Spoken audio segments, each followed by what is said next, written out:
Hello, fellow travelers. Welcome to Respawn Station. My name is Srikandula, and today I'm joined by Nick Sivak for yet another special episode of the Respawn Station podcast. Today we have Matthias from Onric Worlds, who is reporting to us live to talk about Zefyr, but also a rather impressive over a decade of game development experience. And over the next hour, we're going to talk about, obviously, the upcoming game, but also, look, I'm very, very intrigued, Matthias, about your experience. So apart from just being a game dev, you have you went to school for computer science, and you have a PhD in image processing.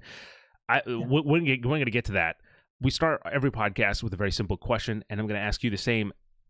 What are you playing? Have you been playing anything recently that I know you're developing? I see the drum kits and the piano, so you got a lot going on. So are you playing anything right now? Yeah, actually, yes. I try to play a bit more than before because, as you might guess, developing is quite time consuming. So yeah, I try now to play a bit more than the last year. So I think that my last games were maybe a Tiny Glade very recently, which is one of the big Steam successes.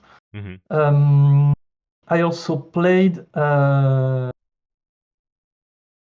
might not recall the name. Yeah, I played the Ninja Turtles with my kids. Actually, the multiplayer beat them all. Pretty cool. And some old stuff to Abzu, something like that. Oh, nice. Nice. From the creator of Journey 2, I think. So it's kind of adventure games, but since I have less time than when I was a kid, of course, I tend to play short games if I can. For example, a short hike.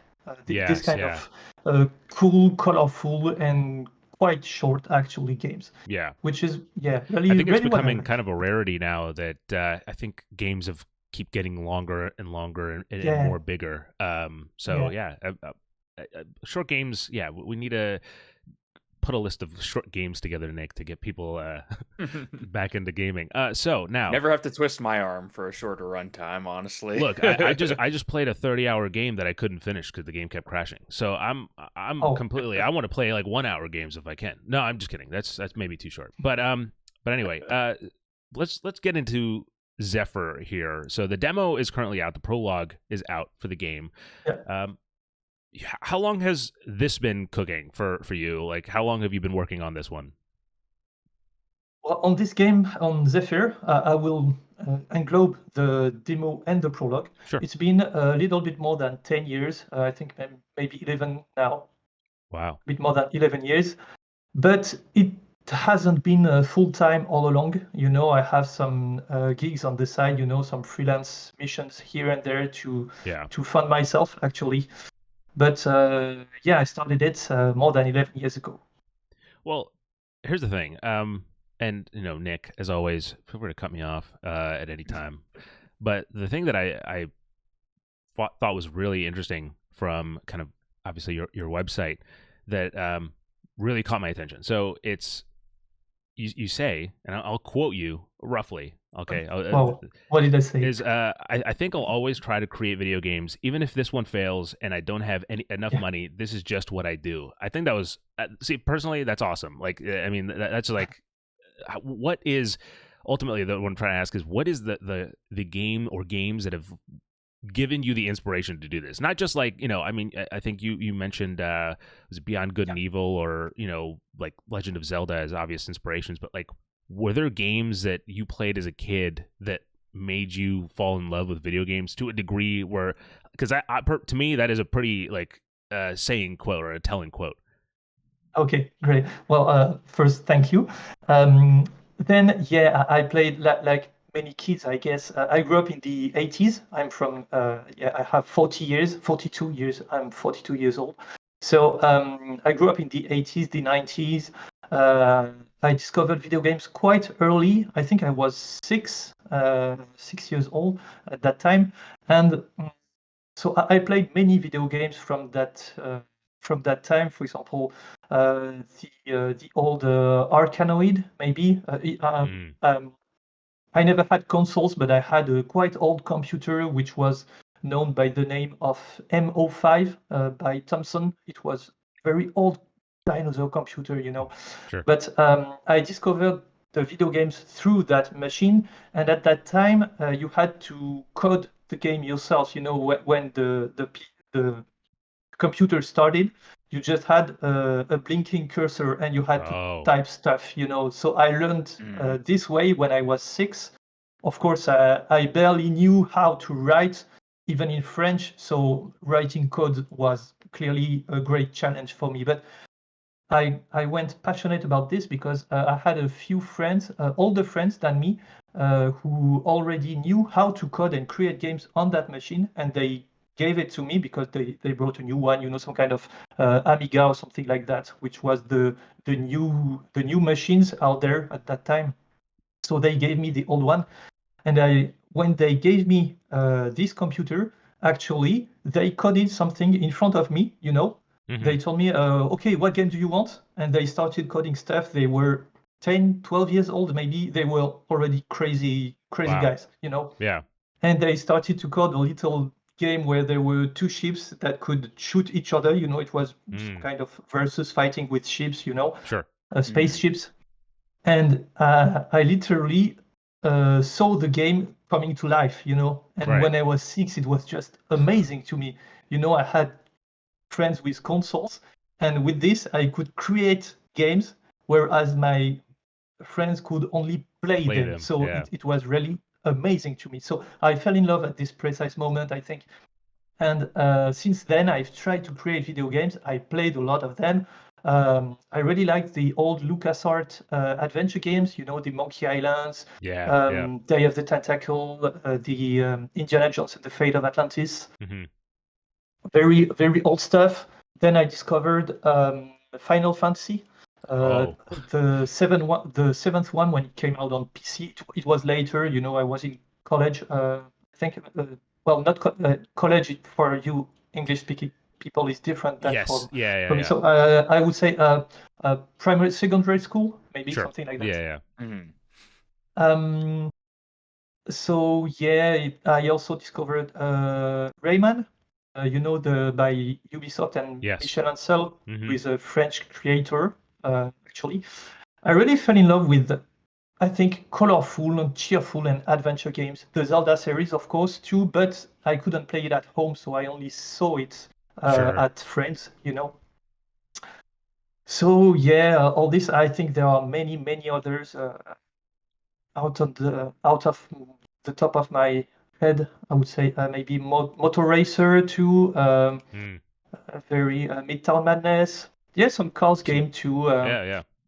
Well, it was the old school, the old days of video gaming. Yeah. I actually wanted to cut in here because I also noticed when I played the demo, you have a little splash screen that talks about how the game's been in various stages of development for the last 11 years, and I'm curious because anytime that from like a consumer perspective, you hear about these games that have a very lengthy development cycle. I'm always curious, like if stuff from like the early days of your development is still like in the game, or like has like the game iterated like a ton over the last couple of years and kind of like sanded off whatever those initial kind of concepts. Did it start off as a were. platformer, or Okay, I iterated quite a lot, I must say, but there are some mainly ideas or designs that are still in the game at the moment. If you're quite curious, you can check out my blog where I have very old early builds of the game, where there are no textures, no avatars, no paints, no whatever. The animations are just crappy, and so you can find very old builds of Zefyr when it wasn't even called Zefyr actually. So. But the main idea was pretty there from the start. I just shaped it on the way and improved it, I hope, at least. So, I pretty much had the the big idea from the start, and it was supposed to only last for 2 years of development. So yeah, That's I usually can't. how these things work. I totally failed on that part, but yeah, whatever. Well, I mean, I have to say the demo, which again is available now on Steam and gives you a taste of the kind of the opening hour of the game. First of all, opening shot is awesome. I really love it. I love grand sweeping shots, and I love the way you come in through the title card. You loop around, and then you end on essentially the first block of the first scene. I'm a big fan. Well, now, thank you. In regards to making a game like Zefyr, where look, feel free to correct me if I'm wrong, but the way I look at it is that I think that these kind of chill games are similar to horror games in that in order to sustain that feeling of either horror or chill kind of like feel good vibes, you have to like do things to keep sustain. Like you have to create an environment that kind of engages that and to keep it going. How do you maintain a feel good vibe in a game that, I mean, I don't know how long Zefyr is going to be, but this is a decent time. We got an hour of the game, and look, I was chilling the whole time. It was very relaxing just to go explore this world, and very satisfying climbing mechanics and stuff. So okay, so well, first of all, I can tell how long each should be in the end, more or less between 10 and 12 hours for the main quest, actually. So if you add all the side quests that you might have seen a bit already, collect the flowers, cure the animals, all that stuff, it might end up near the 15 hours, maybe something like that. Okay. So now to answer your question, how do I keep this cozy vibe all along? I'm not sure yet. I try to push new stuff here and there more or less regularly, for the player to discover something like a new island, a new character, a new item to unlock. And this is actually some kind of pretty fine balance to achieve. But not only for cozy and horror games, I think for every game to maintain the mood that they are actually aiming at, whatever this mood is. So yeah, it relies on game design tricks, using some new way, proposing some new way of using all the mechanics, in a different context. For example, merging previous puzzles that you have seen separately before, and then you kind of merge them together to create some kind of new interaction. It's all about surprise and rest. Every time you introduce a new mechanic, you always have the same phases. First you discover, then you have fun with it, and then you master it, and then you can surprise the player with a new way of using it that you've never seen before. So these are all game design tricks that I use. I'm not alone. It's well-known stuff among game designers, actually. But yeah, I think I rely a lot on this surprise, essentially, new stuff coming regularly. How would you classify Zefyr, first of all? Because like for me, I picked up on some of those Zelda kind of influences, and like it was kind of like a blend of like a actiony platformer / adventure game. Like, am I off base on suggesting that? That's totally right, actually. It kind of blends all the type of games I like. Well, not all the type, but many games that I have some kind of appeal to. So yeah, platforming, exploration. I think if I try to sum up in one word, I would say an odyssey. With all that can say about grand adventure with discoveries and huge stuff happening, but in a very colorful way, actually. So you can get that from the image, of course. So one word I used to sum up now is an odyssey, especially with the boat and the turtle sailing mechanics, which is quite well. Which relies quite well with the Odyssey, which is usually, with the ship and Ulysses. Ulysses, yeah. So, Yeah, exploration adventure. That's right. Branching off of that, obviously, like a lot of those elements are, very popular and very prolific throughout the game industry. And I was wondering for you specifically, if you find that a little bit scary or a little bit exciting trying to tackle that kind of genre and like try to put your own spin on that. Actually, I would say that's kind of naive from me. Because when I started, I was like, oh, I'm going to create the game of my dreams, like every aspiring game dev in the world, I think. Uh, Because we fell in love when we were kids and we have this dream fancy of creating our own video games, the perfect game for us. mhm, And of course, because I grew up with big adventure games, that's why I tackled. So I didn't want at that time, to just go fighting the big triple A's or whatever. That was never the goal. But in the end, the fact is I'm competing against them. And Yeah. Yeah. that's really a mhm, poor choice from me. Well, for the next game, I won't do that because, yeah, this is the game of my dream. Well, the game I would have wanted to create when I was a child. So I'm happy with creating it because at some point I will just get that out of my system.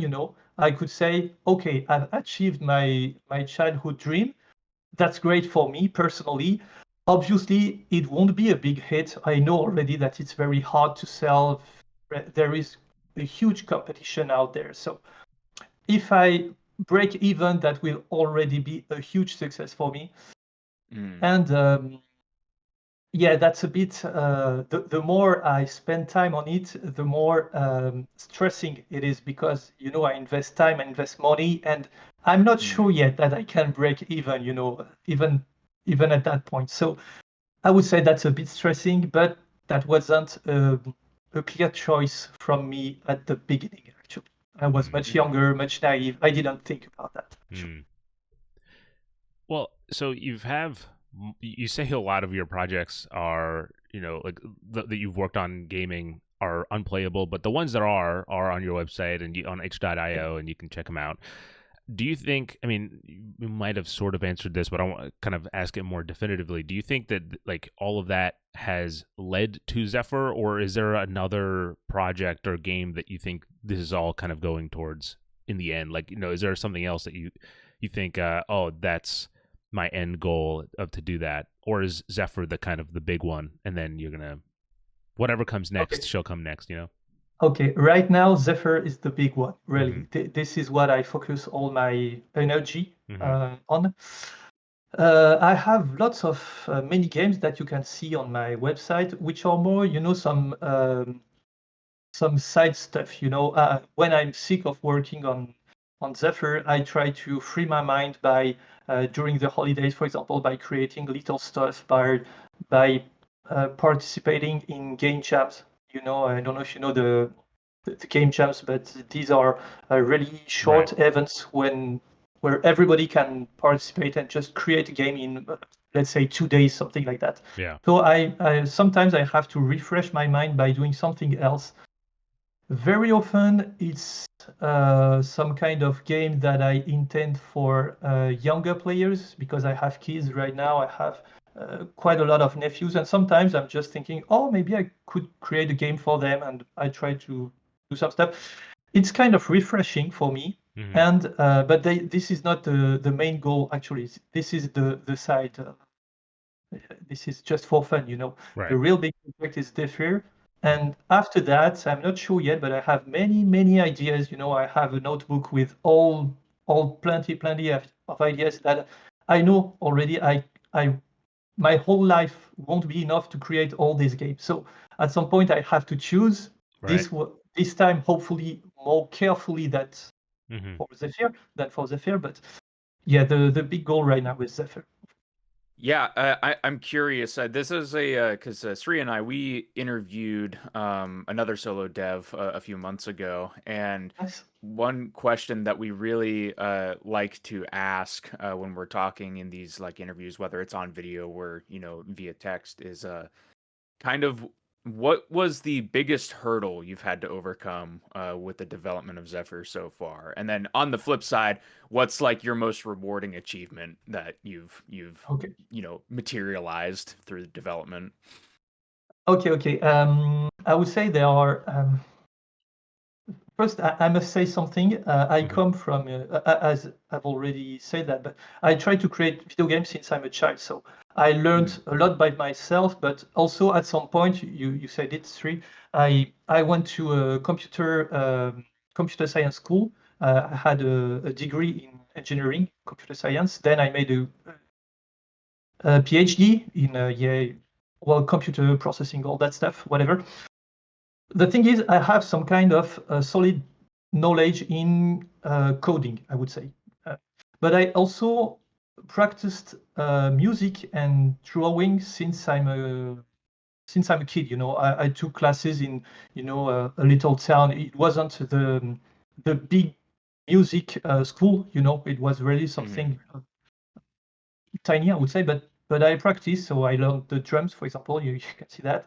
I'm an autodidact on the piano. Well, I learned with friends, of course. They taught me stuff here and there. So I come from with my experience. I already know on the basics of creating a video game. So the hard part for me when I started Zephyr actually was two things. First, knowing myself, because when you do video games on holidays or for a hobby, it's not the same thing as doing it for a living 24 hours a day, 7 days a Right. week. Hmm. And you have to, I'm kind of an introvert, which helped me there, I think. Yeah. So I'm alone pretty much all the day, all the week, and at some point you have to know yourself to be able to handle all what you have to do without anyone helping you on anything or deciding for you or telling you you have to do this. You're your own boss, so you have to learn your own pace. And one of the most difficult thing I think is knowing how and when to rest actually, Mm. because as I think many game designers are the same, solo game designers, I would say. Yeah. We are all passionate about what we do, and we could totally spend hours doing what we do without eating, without going out, without whatever. But that's an awful idea to Yeah. do that. At some point, you have to get some rest to feed yourself, to do healthy sports or whatever.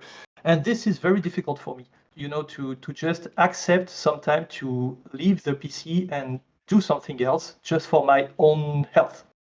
So Hmm. this is the first thing, very hard. And the second one, which I learned during this journey, is doing marketing. Actually, this I started from 0, 0, 0. I had no previous experience of marketing a game, and this is really tough for me. So this was really a difficult point. You asked me also about the achievements, Yeah. which are really nice. I think as a as a dev, there are two things. Personally, I'm really happy to see what I had in mind for years, come to reality, at least some kind of reality, because this is all virtual, of course. Yeah. But, Hmm. this is pretty rewarding.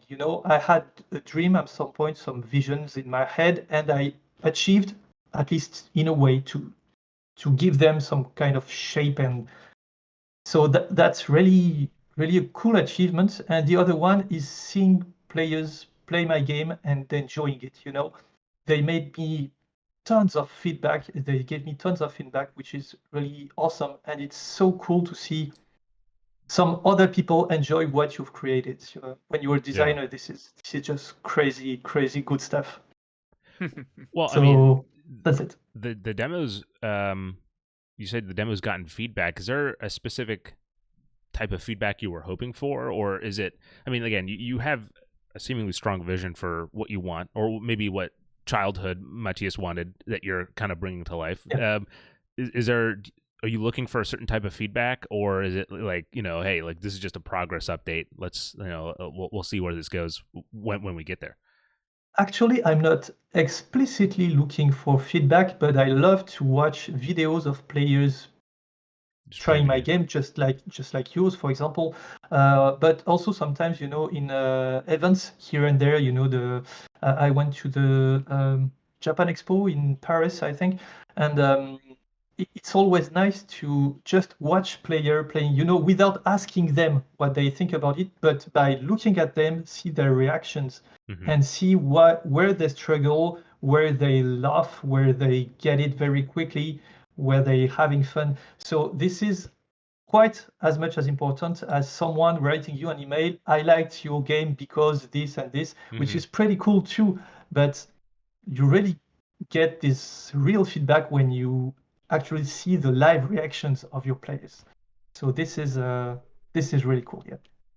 This is sort of like a, tangentially related question, but I, specifically as a French developer, I'm curious, are there any like little details or like cultural flourishes that you were like very adamant about including in Zephyr?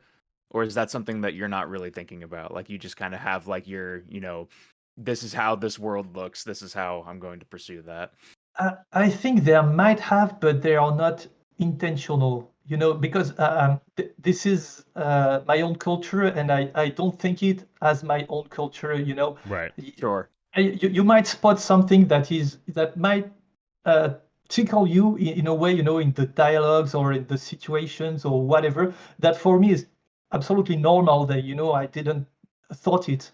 But Uh I think some people might spot things here and there. There are a few Easter eggs, but they are not really French related. I don't think so. Uh, Nonetheless, I think the English translation, I did it myself with my wife, who speaks a better English than me, who corrected me along the way. But I think we still have work on that. You might have spotted here and there a few strange wording, or sentences. I'm not sure about that. So I hope that's the only French touch that you would find in the game. Well, look, we're about halfway through, and I think I want to broaden this out to not just Zephyr, but just kind of generally game development wise. First of all, I mean, Yeah. the basic one, okay, is I mean, you touched on it a little bit earlier about how you have to know your own pace, but how do you manage, the art, the music, and the coding, all at once? Is it, are you essentially having blocks that it's like, okay, I'm working on it, it's coding Monday, and it's art Tuesday? Like, is it like that, or just kind Yeah, of yeah. like, okay, that I'm working on this aspect and I need a music here, and you distract yourself with that type of thing? Okay. Yeah, no, there's no coding Monday or Tuesday Dang art it. or whatever. No, it's not like that. At least mainly not like that. Um, when I try to create game, what I go for first is having a playable prototype. Maybe because I come from a computer science background, maybe that's Mm, the point. So I focus first on the interaction. mm-hmm. There are cubes everywhere. It's all white, but whatever. You can move something. You can interact. So that's the first goal. And then on top of that, I try to add what is the most important. That is to say, every day or every week, every month, it depends. I try to assess what is missing in the game, and I try to prioritize. How do you say that? Prioritize. Prioritize. Yes, thank you.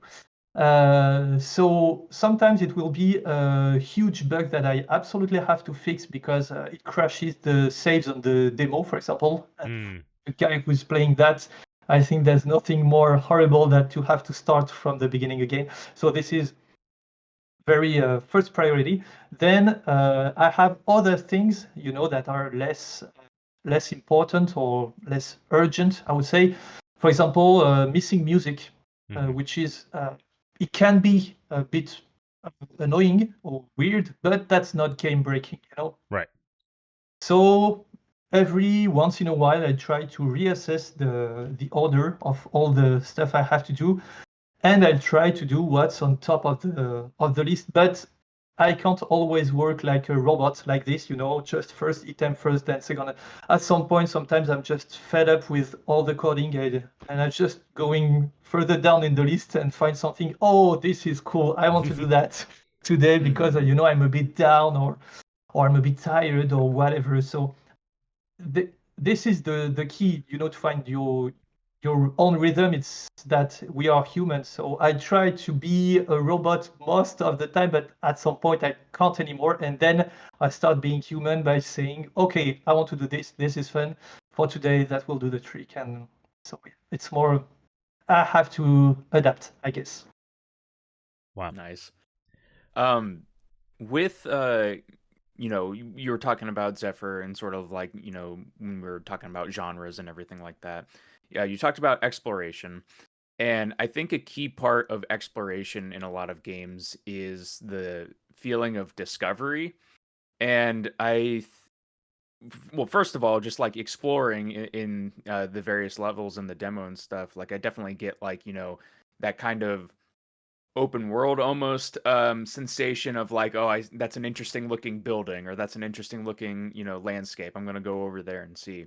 But what actually gave me the biggest sense of discovery in the demo was inside of the bow like tutorial temple area, and it was walking through a door and seeing the paths in front of me, but not like an easy way to get there. And I was like, how do I get there? And then I remembered like, oh, I can run on walls. Let me try to, scoot along the side of the wall here. And then that ultimately allowed me to platform over to the edge. And I was curious, what goes into creating an element of discovery like that? Like, do you start with like your mechanics and your tool set and kind of pull back from what the player like do you try to put I guess if I were to reset that, do you put yourself in the player's shoes and you're like, what would be an interesting way to, interact with this environment? Or do you kind of have that more methodically planned out and like try to figure out how to piece environments together to fit that vibe? Okay. Well, actually, that's a mix of the two approaches. Sometimes I go for something very intuitive. I think, oh, when the player arrives here, from the perspective of the player, that would be cool if there was something there. So I know the player will spot it, but he won't be able to get there. And around that, I have to build some kind of way to get there, relying on the player's skills or abilities or whatever. And sometimes I just put stuff randomly. I test it myself and I discover ways of going there, just more or less naturally by trying stuff. And I then adjust the different elements, the different blocks, so that it becomes more interesting or more easy or less easy, sometimes in a way. Really, it's kind of a mixed approach here. At some point, I had for the dojos, especially, some kind of document where I had all the gameplay elements that were there in the dojos. For example, for the bow dojo, there is the what I call the arrow blocks. The kind of tools that shoot you arrows, and there are switches. And I had all these combinations that I could make with the player skills. So the player skills are, for example, jump, crouch, climb. And I was thinking, how can I mix the player skills with the gameplay elements that I have so that it proposes something interesting and new on every new room, for example. So every new room is supposed to be some kind of micro challenge that might be quite similar to what you've seen before, but there is a little twist each time, something a bit different. The range is not the same. The position of the arrow is not the same. You have to jump one time, then you have to crouch, then just to make the player experiment everything, every combination. So this is called actually it has a name in game design. I can't recall the name. I think it's the method that was used for designing Rayman Origins or Legends, something like that. I can't recall the actual name of it, sure. but yeah. So yeah, a mix between something very methodical and something more intuitive and player based. I think in that way, like good game design is almost like mind reading, because like they're like, okay, I know exactly what the player's gonna think here. I gotta psych him out here, or lead him on in this way. Is there like a particular discovery you had kind of going through this development process of like, oh, I didn't know that like this would be possible within the game, because you do have kind of a sort of a playground here that you can kind of explore here. Yeah, totally. I was quite surprised of the creativity of players, Sometimes I really thought, okay, so this is obvious. They will have to do this and this to get through this puzzle or enigma. But when I saw players play the game, they were just struggling on what I thought was the obvious solution, and they kind of became crazy inventive, crazy imaginative with solutions to outcome the obstacles. So for example, climbing on the wall is pretty much pushed to the limits by the players, trying to make impossible jumps, or really super short jumps, from one cliff to the other. Yeah, they really push that quite hard. And there's also at some point on the main island, on Eolia Island, there are some big magnetite crystal that you can't get first, because you have to unlock the bow, the staff, the wood staff, to just break them with the charge attack. And some people found that by jumping from very high on the crystal, the impact is powerful enough to break the crystal. Wow. And I was like, yeah, actually, the systems can work like that. I never thought about it, but I designed the systems so that they should be able to interact with each other. I never thought of this myself, but some players found it, and I was like, okay, clever. I will let you have that. That's brilliant. All right, that's maybe unintended, but it's a feature now. So yeah, now you get to design stuff around it. Yeah, but I like when actually I think almost all my puzzles have multiple solutions actually. Thanks to the climbing, the crouching, you can. I think all puzzles have at least two ways of dealing with them. You can at least avoid it in some way or solve it the way I intended it. But yeah, that's rewarding for the player, so I let it in the game. Nice.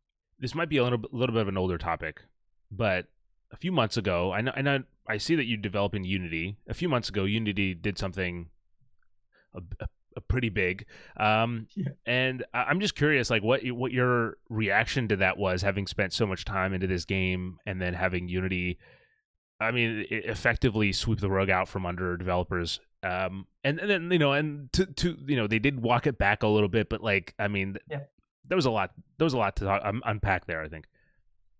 Yeah, I was, well, as a super small indie, I wasn't really affected by those decisions, because it only concerns, I would say, the quite successful enough indies, at least, which is sadly not my case, but maybe one day I'd be one of these. But on the move, I was quite disappointed, I must say, because even if I was safe from my point of view, this really hurt me in what I was thinking about Unity.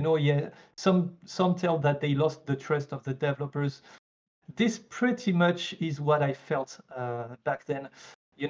They kind of tried to make it back, as you said, but yeah, it's difficult. I'm already really linked to using Unity, because I spent so much time with it that I can't change right now. Right. But this really pushed me to think about using other engines for my next games. Maybe not the next one, but the other afterward. So yeah, it started me thinking about using other stuff. Meanwhile, also because, I'm a little indie. I'm not that fan of big corporations, and I like to create games. I'm alone here. I want to live, simple life, even if my game makes millions, which I hope, but I'm really not sure. Even if I have enough money, I think, to create a big company and get more people in and make bigger games, I'm not sure that's right what I truly want to do. So I think even if my games are successful, I kind of like working on small games or small middle range games. I don't want to aim to the for the big triple A stuff, and I've always been a bit how can I say that? You know, some companies are created to become big. Some people want it big everywhere, everyone, all at once. Mhm. Yeah. And as soon as you want that, and Unity wants that in a way, at some point you'll make decision that will hurt the little ones. It's obvious. You can't go big without hurting the littles. And I don't really like this philosophy. But that's the way they've chosen. So I guess sooner or later, I knew there would be something like this that will hurt me or my colleagues or whatever. So yeah, a bit disappointed, but Yeah. I knew it would come someday. So yeah, I pray that I will be able to make a living from my games before eventually moving to another engine. But yeah, for sure, I think they are. Yeah, they seem to be back on a better track right now. So hopefully, fingers crossed, Yeah. it will end up better. But yeah, difficult times. I've been itching to get into some of the stuff you did in your PhD regarding. So Oh, so okay. here's the thing. All right, we don't have to dive into it super deeply, but Okay. I'm just going through, and I'm not a technical person, but I see visual human motion capture from a robot, evaluation of Yes. particle filter based human motion visual trackers for home surveillance, and implementing a human aware robot system. I am, first of all, if I was to say it, you are feeding the AI overlords that are inevitably coming. But That's right. what was your, or like why did you go down that path in terms of like what interested you in pursuing your PhD, which is kind of a daunting undertaking, but also Yes. like I'm really curious if you could give me any, oh, this was the coolest thing I had found during my time, just as someone who's never going to get a PhD. I could tell you. Don't worry. PhDs are maybe a bit overrated. Actually, how did I get there? After my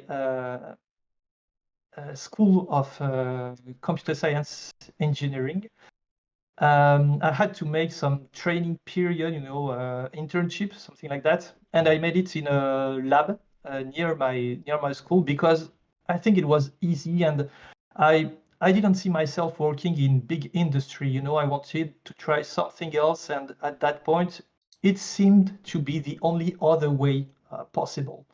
So I went into research, and so the next phase after research internship and a computer science diploma was to make a PhD. So I tried to find some kind of subject that was more or less in line with what I like, that is to say, computer science and uh, image, image how do you say that, image processing, image manipulation with Hmm. algorithm. I've always loved creating 3D stuff, and this was around extracting 3D data from 2D pictures. The robots on which I worked had some cameras, 2D cameras, from which you could recover the 3D scene, with algorithmics and all that stuff.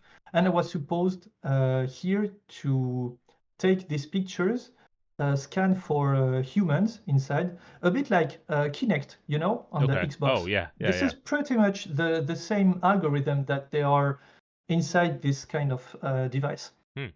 Except that for me, it was on a moving robot, so I couldn't exclusively rely on background subtraction, because the background could be moving, so you had to analyze the the image in other ways, but that was the goal. The goal was to be able for a robot to interact with humans. but it was research 20 years ago, so it Sure. wasn't as incredibly awesome that what you can find nowadays, So that's pretty it. But actually, now that I'm looking back, I think I went into my PhD thesis because I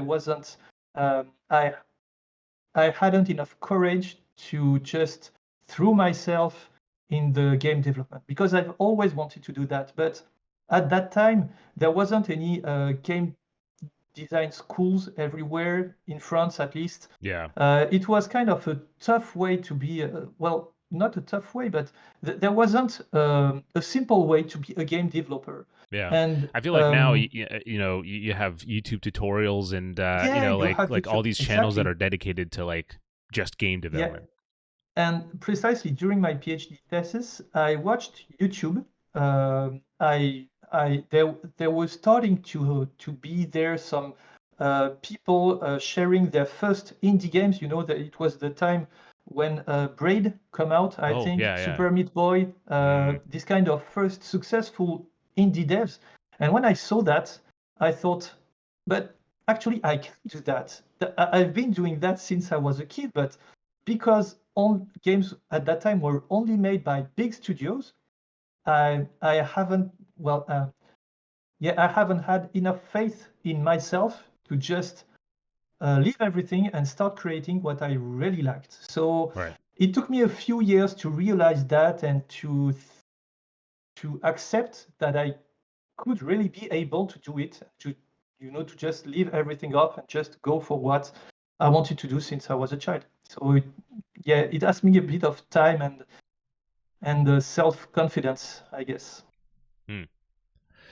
I do have a question so Alexa was the person who played the demo for Cozy Cooldown, and she was Thanks just to her. yes, she couldn't make it here, but she wanted me to ask you about the names specifically. I mean, she said, "How do you come up with the names for your characters?" Because she really liked them. That's super nice. Great. Actually, that's a tricky one because some names are more or less carefully crafted, especially to avoid lawsuits. Sure. Some of them are just, when you create a character, first, generally speaking, I start to draw them, Okay. and quite often there is a name that just comes out to my mind very easily and naturally, and I note it down, and very often I just keep it because I think it works pretty well. I think this is my unconscious speaking there, with all the movies I've seen, the books I've read, just like everybody, we know names just like this Right. out of nowhere, out of our experiences. But sometimes, for example, when I came out with the name of the game, actually, which is first it was A Thief's Melody, because I wanted to tell a story about a young thief, but young hurtful thief, a bit like Robin Hood, who is not, or who is a good thief actually. And I started with that, and I saw people struggling with finding the name, typing it on Google or whatever. For French people, it's super difficult to pronounce and to write down with the F, the S, the TH. These are not sounds we are used to use actually in French. So I started to switch the name for something that was easier to remember. So I went for Echo, EKKO. But actually, some people pointed out to me that Echo was used in other games, and they told me maybe you should check that you don't have a potential lawsuit, So I made some tracking and all that stuff, and actually, Echo is a trademark from League of Legends. Because they have one character that is called Echo, and they have a copyright on it, so I couldn't use it. So I thought, ooh, I'm not going this way. I'm going to change that. Furthermore, there are lots of Echoes out there, with change on the typo and whatever, but there are lots of games called Echo or characters. So I went for something at that point, I made some kind of brainstorming, which with what I want the game name to convey, what I want it to sound like, how many letters should it have maximum, is it easy to spell, is it easy to find, how many other games with similar names are there out there, what happens if I type it on Google. And this is the ultimate name quest, for the game title. You have so many constraints out there that you have to make very, very deep research before choosing it. So I made a mistake twice. Hopefully now Zephyr is quite final. I bought a copyright for it actually, so nice. Hopefully, at least in France, but hopefully that should be okay. There are no other Zephyr out there in video games, not on Steam actually, not on console either, I think. So I should be pretty safe. Furthermore, now that I can provide the proof that I've been working on it for so long with my blog, my social networks and all that stuff. So Right. I think I'm pretty much okay on the legal point of view, but Yeah. well, that was a tough journey for this naming. At least. Yeah. That's got to be so frustrating. Like whenever Yes, you like yes. are just sitting there and you have like the perfect idea, and then it's like you can't because It's awful. It's awful. Plus, the more you wait, the more games release every year, So the Mhm. fewer the possibilities. Furthermore, at some point, you find the name, then you go, okay, I will make a great logo. So you spent a week working on a logo just to find out that, oh, you can't use this name. Oh crap! I've worked for 1 week for nothing, and well, yes, I had some up and downs on the way. They say an easy way to look, if you're writing a book, an easy way to have or a script, for example, Yep. to get it, not a copyright, because copyright can be expensive, but like a proof Yeah, that yeah, is sure. yours, is once you're done, print it out and then mail it to yourself, and then don't open it, because then you have physical thing that says, like, Yeah, has a postage, it's a stamp, and it's dated and everything. actually, I made this for a game that I made a while ago, but which is a card game, physical card game Mhm. that I made, with animals that you have to take pictures of. And I had this idea with my wife a while ago. Once again, it was for a present for my nephews, we made at Mhm. Christmas. So we designed a game where they could take pictures of animals and you have to collect them all. It's a bit like Pokemon, but not really actually. There is some kind of strategy and randomness. Well, whatever. So to protect this, I just mailed it to not to myself, but Sure. there is an online service, with lawyers and all that stuff that keep this Oh, safe. okay. Well, the game was never a big success, but it was just for family, but we did it. Yeah. So Yeah. that's a way of doing it. Sure. Is there a shorthand, or like how do you refer to the game yourself? Obviously, before, is it now just Zephyr in your head, or is there like a French term that you use, or is it just like the game that I've been working on, or Yeah, it's right now it's Zephyr. At least in French, it's Zephyr, but yeah, pretty much the Zephyr? same. I can't Yeah. Right can't now, pronounce yeah, that quite it well. took me some time to, to forget the old names that I Hmm. had before. And Zephyr is quite catchy. It's easy. I think it stays. Yeah.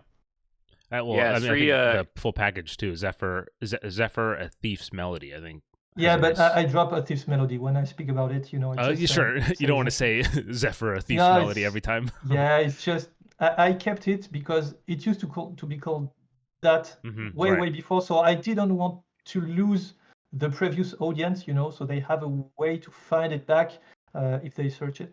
But actually, my games, my kids always call the game with the little guy, because they don't play that much, at least right now. So the game with the little guy is just Zephyr, at least for them right now. But Fair. it will change. Yeah, Sri and I have a bit of a running thing where I'm very critical of names Yeah. because we get so many like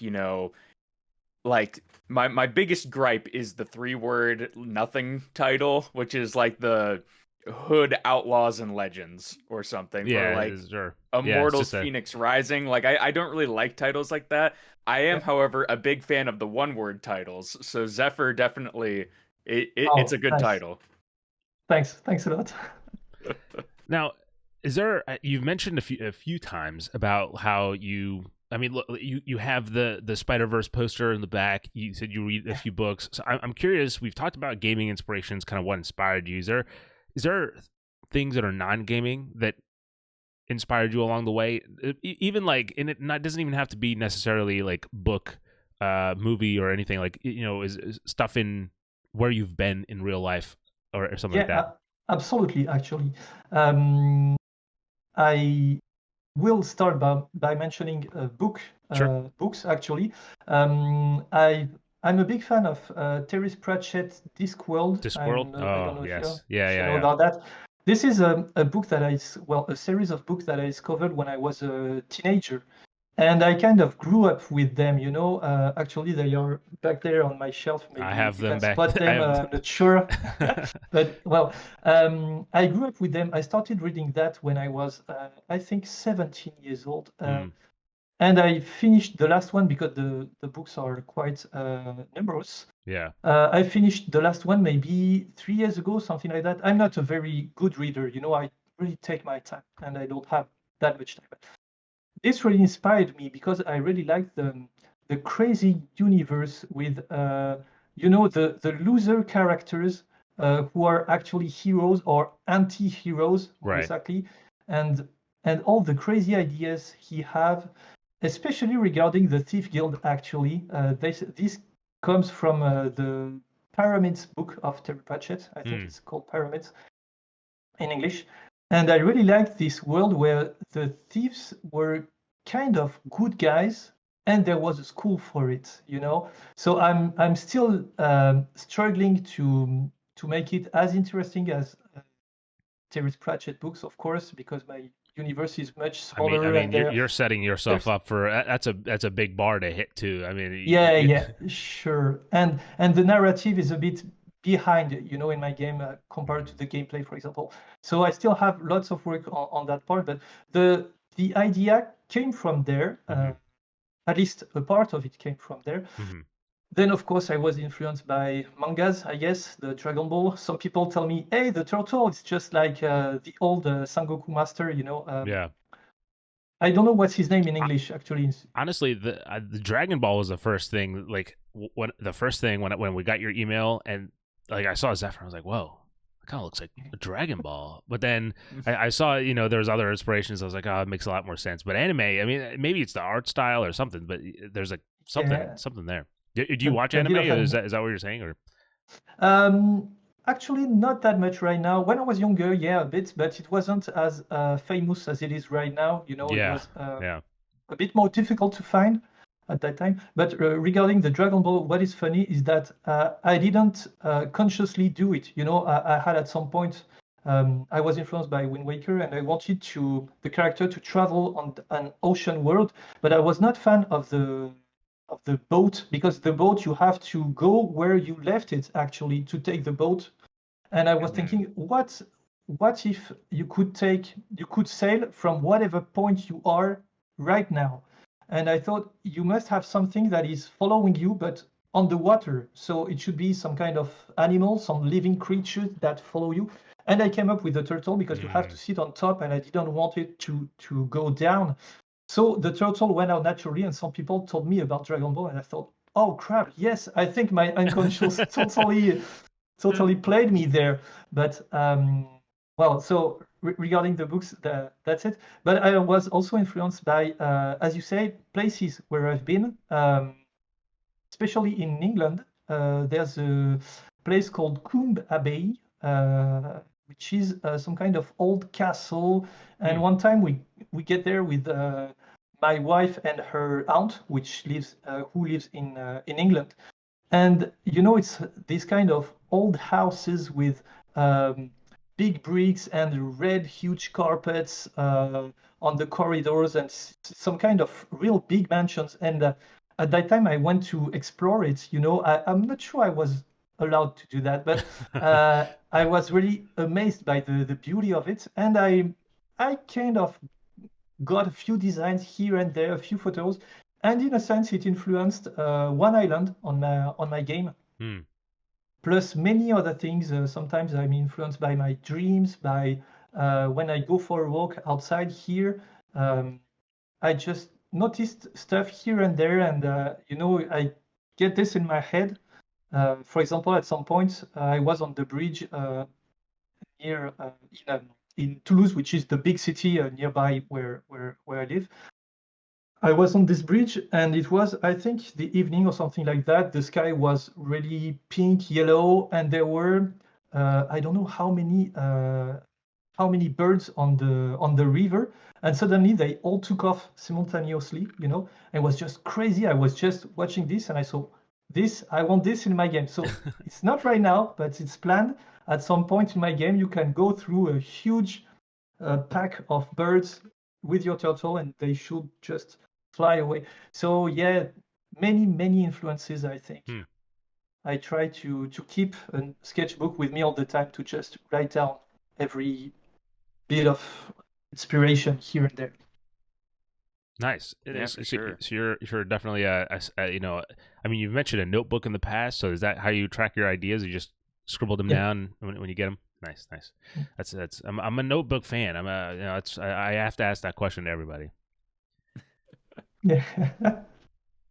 We are small, games outlet. You are a, acclaimed indie developer. Sure. Do you have any tips for people who maybe haven't made that first jump and want to hop into indie game development? We kind of touched on different things here and there, but like if there's any one tip, like if somebody's like really on the fence about hopping in, that you would want to, emphasize or put out there to people. You mean something just to make them step in, or an advice once they step in, where Either they should or. start? Okay, the advice to step in is it wasn't one big step for me. It was a small step, then another small one. I started by I had a job, and at some point I told I was trying to create video games at the evening and the weekends and the holidays, so it was kind of a hobby. Mm-hmm. And at some point, I asked my boss to have 1 day per week to just work on my project. So I wasn't paid, it was 1 day off every week for me. Mm-hmm. So I wasn't paid, but I could test myself to see if I was really motivated enough to keep that running on the long term. Mm-hmm. So I started that. Then I quit my job. And then at some point I had some half-time missions, here and there. So it grew up really. It wasn't a one-time big jump. Sure, it was really because I'm quite shy. I don't have self-confidence, and I went there really progressively. Sure. So that's at least was my way of doing it. Just secure myself with a bit of savings. Right. Mm-hmm. Don't just jump in head first. No savings. Well, at least I'm was sure it could work what I with needed. some people, but yeah. Yeah, this might work for some people's. For some people who are really, I think, people doing the big jump won't really need my advice. I think they are already bold enough. To get there. But for people hesitating, you can go through it little by little, and then once you're in game development, the other advice I would say is this one is even for bold people. I would say go start small. Even if you're a full-time developer, start small, because creating a 10-year-long game is not what you want to do, because during this time lapse, your life will change. For example, when I started, I was single. Then I met someone. Then we had kids. Then we had a house. And when you start, you can eat pasta every day and survive in 2 meter squares, whatever. But when you have kids and a wife and a roof to pay, that's not the same. You absolutely have to have some savings, to have some funding in a way or another. Right. So if you start for a big game, this will be difficult. So if you start with a small game, you have the opportunity to release it without your life changing too much and your constraints changing too much. Plus, you will learn ton of stuff during this journey, because releasing a game in itself, even if it's Pong or even if it's Assassin's Creed, the releasing process is still the same on Steam. So you have to struggle with your Steam page, the capsule, the description, the marketing, getting your game out there, showing it to people, dealing with feedback, dealing with testers, dealing with the press, with the streamers. All that stuff you have to do. We can be a pain, I know. Yeah, even if this is the smallest game on earth. So we'll get a ton of experience, even with a small game. And you won't crush yourself like I could have done if Zefyr was my first game. Actually, at some point, Zefyr was my first to-be-released game. But in the process, I thought, I have a lot of advice telling me to release a small game before, so I should do that. And at some point, I choose to release a small animal racing game where I used all the graphical assets that I already have. And I just tried to push this small, it's a Mario Kart-like game, you know. Right. I tried to release it just to see how hard it was. And that was a pretty good idea because I learned a ton of stuff. Of course, the game didn't perform that well, but I'm happy that it was this game that didn't perform that well and not my 10 years long project. So yeah, you absolutely have to start small, especially if you're a solo dev. If you're a team, you might achieve to get something already a bit hypey or whatever. But if you're a solo dev that no one knows you, it's really a tough work there. Wow. So that was the two advices. Well, before we let you go, we have hit an hour, well, over an hour. I have a rapid fire for you. Just a few questions, just to get your answer them as succinctly or as elaborate as you need. So, your favorite game of all time?